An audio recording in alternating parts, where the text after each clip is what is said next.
पहाड़ी प्रदेश हिमाचल में युवाओं का दिल कमजोर होता जा रहा है। जहां पहले हार्ट अटैक के मामले 50 से ऊपर आयु वाले व्यक्तियों के सामने आते थे, तो वहीं अब घटकर युवाओं में भी इसके मामले सामने आने लगे हैं।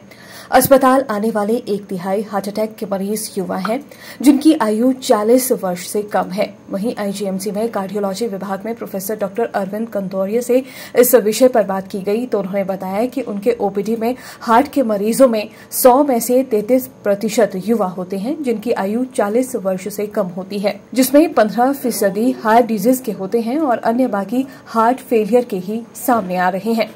उन्होंने बताया कि इस बात से अंदाजा लगाया जा सकता है कि हिमाचल वासियों का दिल कमजोर होता जा रहा है।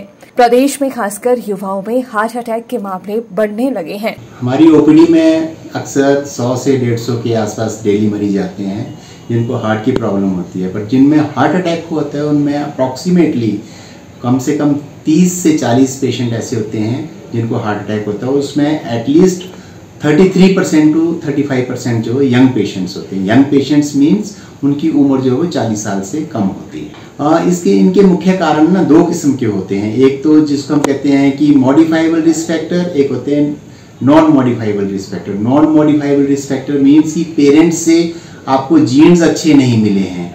सेकेंड, अगर कोई एज ए मेल पैदा हुआ है उसमें हार्ट अटैक के चांसेस ज़्यादा होते हैं। तीसरा, एज, जैसे जैसे एज बढ़ती जाती है हार्ट अटैक के चांसेस होने ज़्यादा हो जाते हैं। एक पार्टिकुलर एज होती है जिसमें मेल और फीमेल्स में जो है चांसेस इक्वल हो जाते हैं, परंतु अर्ली स्टेज में मेल्स में जो हार्ट अटैक होने के चांसेस हैं वो ज़्यादा होते हैं। These are non modifiable risk factors. जो मॉडिफाइबल रिस्क फैक्टर्स हैं उनमें सबसे इंपॉर्टेंट हैं स्मोकिंग करना, ओबीज होना, ब्लड प्रेशर कंट्रोल नहीं होना, शुगर होना, कोलेस्ट्रॉल का बॉडी में जो है ज़्यादा लेवल होना, फिजिकल इनएक्टिविटी होना और जंक फूड खाना।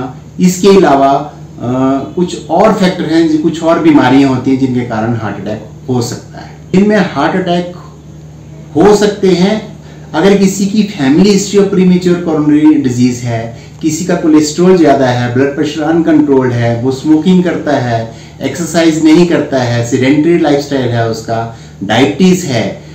उन पेशेंट्स में अगर थोड़ा बहुत भी चेस्ट में डिस्कम्फर्ट होता है तो इन पेशेंट्स को इमीडिएटली डॉक्टर के पास जाके परामर्श लेना चाहिए। अदरवाइज इन पेशेंट्स में हार्ट अटैक होने के चांसेस ज़्यादा हैं बनिस्बत उन लोगों के जिनमें family history of premature coronary artery disease नहीं है, या जिनका ब्लड प्रेशर कंट्रोल है, जो नियमित रूप से एक्सरसाइज करते हैं, उनका वेट कंट्रोल्ड है, उनकी शुगर कंट्रोल है, उनकी कोलेस्ट्रॉल कंट्रोल है और जो हेल्दी खाना खाते हैं। बनिस्बत इन पेशेंट्स में हार्ट अटैक होने के चांसेस जो हैं वो बहुत कम होते हैं। जी, आपने बहुत अच्छा क्वेश्चन पूछा है। स्पेशली जो युवा नशे के एडिक्ट हैं, स्पेशली जो ड्रग्स लेते हैं, स्पेशली कोकेन, इन पेशेंट्स में हार्ट अटैक होने के चांसेस बहुत ज़्यादा हो जाते हैं।